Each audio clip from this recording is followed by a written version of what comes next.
Баарыңарга assalamu alaikum достор. Сиздер менен мен Матаев жана мен бүгүнкү видеодо кайрылуу видео кылып кетейин дегем. Ал кандай кайрылуу десеңер достор, мага кайрадан эле аккаунтума алмаз түшүптү достор. Ал алмаз не болуп түшкөн, каяктан түшкөн, ким болуп жатканын эчтеке билбейм. Жана мен айтарым, мына ишенбесеңер достор карасаңар, кеминде ваучер. Бул эме лайт, бул бир жумалыкта, уже мен алып колдонуп атам да. Анда ким салганын билбейм. Мен өзүм салган эмесмин, эч кимден салдырткан эмесмин. Ошо эле ойноп атсам ушинтип келип калды да.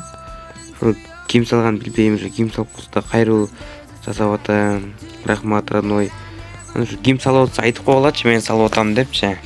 Ошо эле алмазыңарды кетире бербейин достор. Ошо достор 1000 подписчикке теткирип салбайлыбы? 1000 подписчикке жеткенде турнир кылып берем достор. Бир жумалык ваучерге 450 алмаз болот ичинде мына. Көрүп атасыңар, алмаздар даяр. Эгер жетпесе дагы өзүм эстеп акча табып сала коем, ваучерчи. 1000 подписчикке жеткире колду, стримде турнир кылып берем. Кирип бекер алмаз утуп аласыңар. Ошондуктан видеону досторуңар менен бөлүшүп, арнайы группаларга жөнөтүп койгулачы. Сен сураныч, ушу алмаздар ким салып аткан болсо, родной жазып койчу комментте ким мен салып атам деп. Анан дагы мен айдым каяктан билесиң сен. Ошолорду ошо достор, мен бул алмаздарга мыяктан ол прибитие чыгып турго бүгүн, ошону айлантып көргөм, түшпөй койду бирок. Ошону түшүрүүгө аракет кылып көрөм го. Түшүрө албай койдум, түшүрүп көрөм. Дагычы, айлантып көрөм.